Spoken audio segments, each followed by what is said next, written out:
काय सांगणार आहे पूर्व नगरसेवक स्वर्गीय प्रकाश भोसलेजी यांचं स्वप्न आज साकार झालं आहे आणि 1000 लोकांना पवार साहेबांच्या हस्ते चावी वितरण केलं. काय सांगणार? अतिशय आनंदाचा क्षण आहे आमच्या सर्वांसाठी. डॉक्टर बाबासाहेब आंबेडकर SRA गृहनिर्माण संस्थामध्ये राहणाऱ्या 1000 नागरिकांसाठी आणि ह्या संस्थेची संस्थापना किंवा ज्यांनी हा संकल्प केला, हे स्वप्न पाहिलं की 1000 कुटुंबाचं पुनर्वसन झालं पाहिजे. पुनर्वसन होत असताना फक्त सिमेंटाची घरं उभं नाही राहिली पाहिजे, तर त्यांचं राजमहालासारखे घरं उभं राहिले पाहिजेत. अत्याधुनिक सुविधा असले पाहिजेत. ज्या पद्धतीने ज्या अडचणीचा संघर्ष आमच्या आयुष्यात आला, आमच्या भविष्याच्या पिढीच्या आयुष्यात येऊ नये, हे एक संकल्प होता, हा एक स्वप्न होतं. त्या स्वप्नाची पूर्तता आज कुठेतरी झालेली आहे. हृदय आनंदाने वाहून गेलं आहे. प्रत्येक माणसाच्या चेहऱ्यावरती डोळ्यामध्ये त्याचा हास्य जे आहे, त्या हास्याची करोडोपेक्षा छोटी किंमत नाही आहे. आणि त्याचं कारणही आहे की त्यांना त्यांच्या स्वप्नाचं अधिकाराचं घर आज तिकडे मिळतं आहे. आणि त्याचंही आम्हाला जे आज भाग्य लाभलं की आदरणीय शरदचंद्र पवार साहेब, त्यांच्या सुविद्य पत्नी आदरणीय प्रतिभा काकी पाटील, या दोघांनीही आम्हाला या कार्यक्रमामध्ये उपस्थित राहून जे त्यांचं मोलाचा वेळ दिला आणि आमच्या आनंदामध्ये सामील झाले, त्याबद्दल त्यांचेही मनपूर्वक आम्ही आभार व्यक्त करतो. किती अडचणीच्या समोर जावं लागलं, कारण की SRA प्रकल्प सोप्या प्रकारे उभा राहत नाही आहे. अनेक अडचणीच्या समोर जावं लागतं. अजूनही महाराष्ट्रामध्ये अनेक असे प्रकल्प कुठेतरी तसेच पडलेले आहेत, पण अशामध्ये सुंदर आणि छान इथे लोकांना घरं भेटतात. काय सांगणार? निश्चितपणे संघर्ष मोठा होता. ज्या पद्धतीने आपण बोलले की एका घरामध्ये 2 भावंडांचं जमत नाही. आम्हाला 1000 कुटुंबाशी जुळवून घ्यायचं होतं. 1000 कुटुंबामधल्या प्रत्येक भावाशी जुळवून घ्यायचं होतं, प्रत्येक बहिणीशी, प्रत्येक माऊलीशी जुळवून घ्यायचं होतं.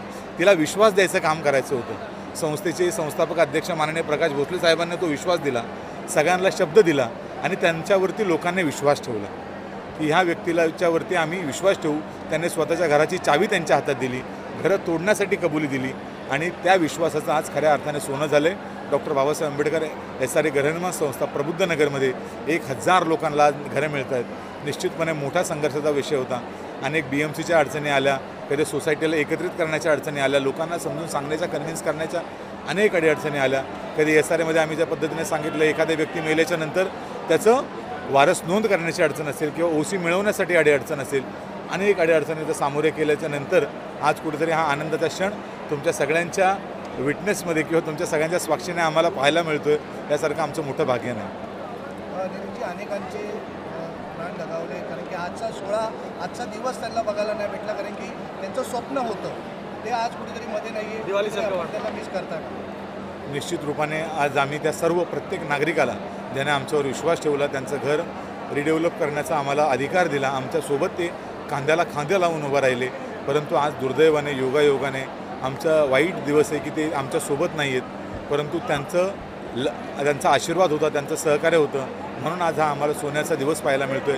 त्या सर्वांना माझ्या वतीने मी भावना श्रद्धांजली व्यक्त करतो. काय सांगाल, कसं वाटतं आज तुम्हाला स्वतःचं घर?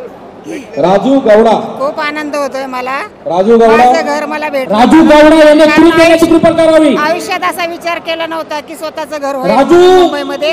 गौडा छान आहे की माझं स्वतःचं घर या प्रबुद्धनगर मध्ये आहे म्हणून. घर भेटलं प्रकाश भोसले साहेबाचं मुळे. हां, तर किती संघर्ष करावा लागला? 9 वर्ष करावं लागलं समजा. 9 वर्ष. निलेश भोसले. काय केलं निलेश भोसलेंनी? काय म्हणले आपल्या घर भेट